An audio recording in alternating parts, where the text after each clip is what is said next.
I talked last week about our chicken composting system and how we were having a little bit too much compost to be able to really move in that space. So the day after that video, I spent a couple of hours and moved most of the material that was in there into this area. And I thought for folks that are interested in compost and fertility building and how chickens can be part of a crazy nutrient cycling program, this is what came out, and I still have more to do today. I would venture a guess this is roughly 3 to 4 feet high. Let's say 3.5 feet high. It's about 7 feet wide and 12 feet long. So however many cubic yards of material that is. Hot enough that with all this snow, it's melting the snow as it lands. In fact, we are looking at 120 Fahrenheit. So really high heat thermophilic compost. The chickens aren't on it right now since it's snowing. I need to kind of trick them out here. I'll throw some grain. But so I can turn this a little bit and they can work this out here for a little while. So the next step is to figure where all this material goes, because there's plenty more where that came from, which is kind of crazy to even think about. Here's the beginning of that composting pipeline.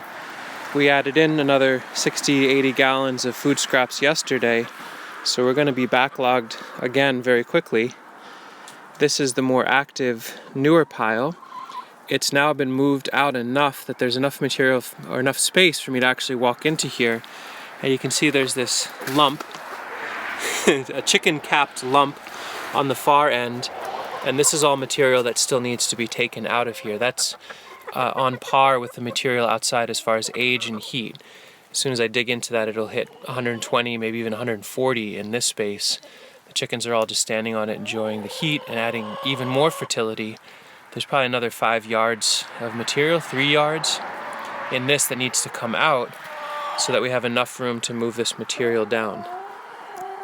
Now that there's more room in the space, it's a lot easier for me to go in and turn it throughout the days. But I really love the dark silhouettes of them on Compost Mountain back there. It's pretty cute. The challenge at the moment, beyond the physical challenge of moving all that material, which if I chip away at it a little here or there, it's not that bad, is to be able to keep up with the amount of carbon that's needed. In fact, that mountain of compost back there cooking away, I can use my nose to judge. I don't have pH strips or any of that kind of thing, but when I open it up, yes, it's screamingly thermophilic. It's got fire fang, fungus growing in there, so it's doing the things of really aggressive composting, but it also smells sour.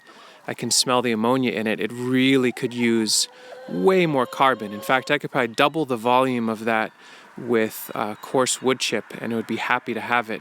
But in this landscape, in the frozenness of New York State, it's a lot harder to move bulking material around. So we're waiting for breaks in the snow and the freezing to queue up fresh bulking material. This has all just been filled out with leaves that I had stockpiled in the yard. This area is under a sheet of plastic that I can pull away and has a bunch of wood chips. But it's pretty remarkable, this volume right here, really, if I was doing things very properly, would call for almost triple that volume in coarse carbon bulking material to get the right levels of aeration and carbon to nitrogen. If anything, I'm erring on the side of way too fertile with the compost, which I guess is not the worst problem to have, just something to be aware of.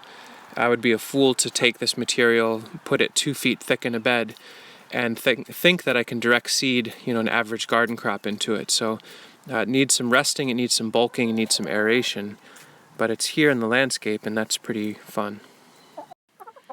You can see it's cold enough and snowy enough that the majority of the crew is kicking it coop style for the day.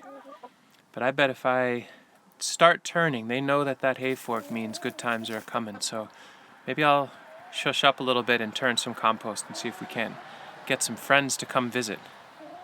Just put some fresh hay down so they're enjoying the dry comfort of that, which is nice. You're finding something over here. Whoa! Huh. Those are 2 hens. I guess they're figuring something to do on a day like today. Shall we turn some compost?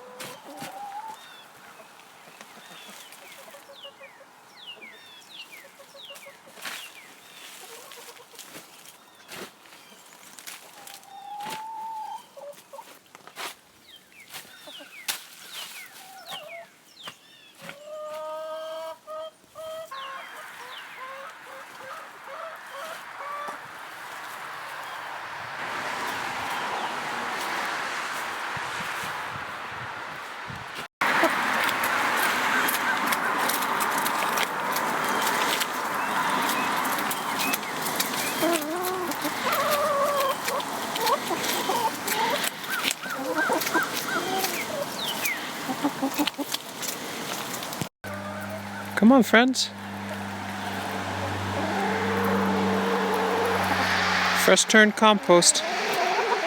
Ready for friends.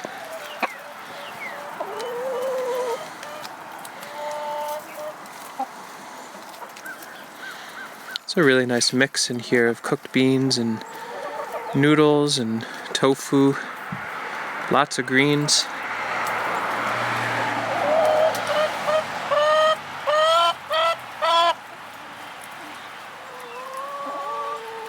You can come too. No? You can kick it in the coop, huh? Fresh cilantro. They don't really like cilantro.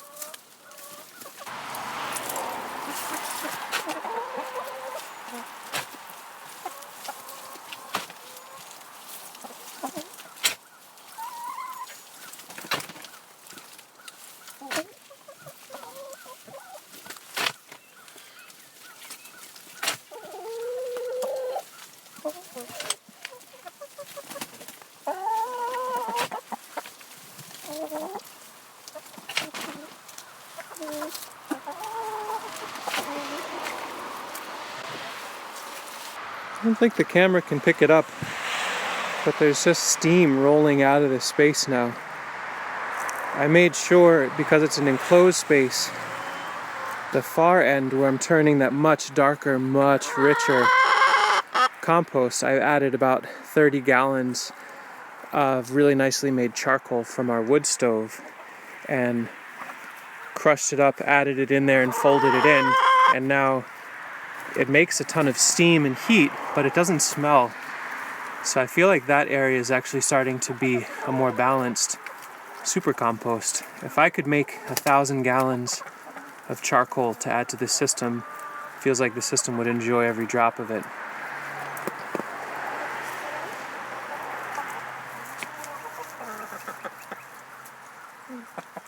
Oh, that's a happy scene.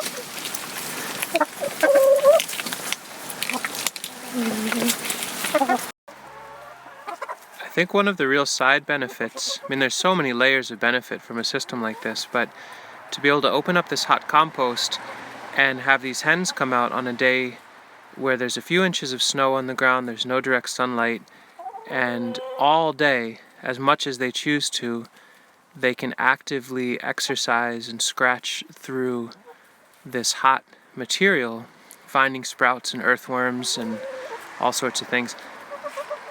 That quality of life and that exercise, I think, is just so valuable for their well-being in the winter. We have nearly no hierarchy or competition or fighting amongst our 65 some odd hens. I mean, a little flare up here or there, but by and large they're just so busy working and playing and having fun. There's no room for fighting, it seems. I'm just waiting for one to prove me wrong and to peck meanly at another one.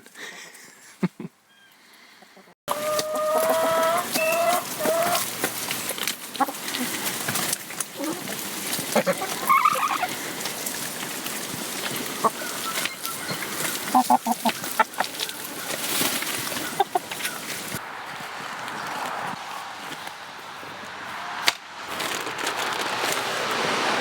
that's the remainder of the backlog on the far end of the system.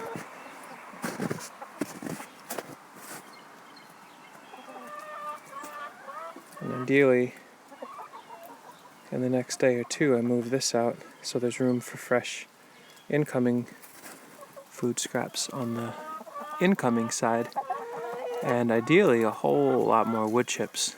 So I really want to get on top of that over-nutrified material at the outset.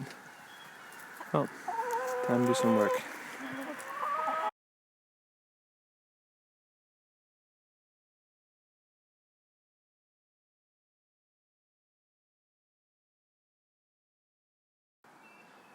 Barely put a dent in the pile. The thing that's wonderful about this system as well, I keep saying how wonderful it is, well it is, it keeps evolving and showing me all the layers to it, is that the task that you normally think of as, oh, I gotta get all this done. Of course, I could just go through and just plow through it and move all this material in one fell swoop, but it is more compatible with the needs and the enjoyment and the nutrition of the chickens to do 20 or 30 scoops and take a break. This way they can work on it for a little bit. A couple of hens can kick it apart up here, pick out what they want. Some hens inside can pick out what they want. Maybe after lunch or before dinner I'll move another 20 or 30 and take a break. Tomorrow do some more. Each time I do a little bit, it opens up new material and they can work and enjoy rather than me just having to plow through one huge project. So it's kind of nice that way. It's a very cooperative labor project with these chickens. I'm done talking on this video. Time for some chicken TV.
Hello.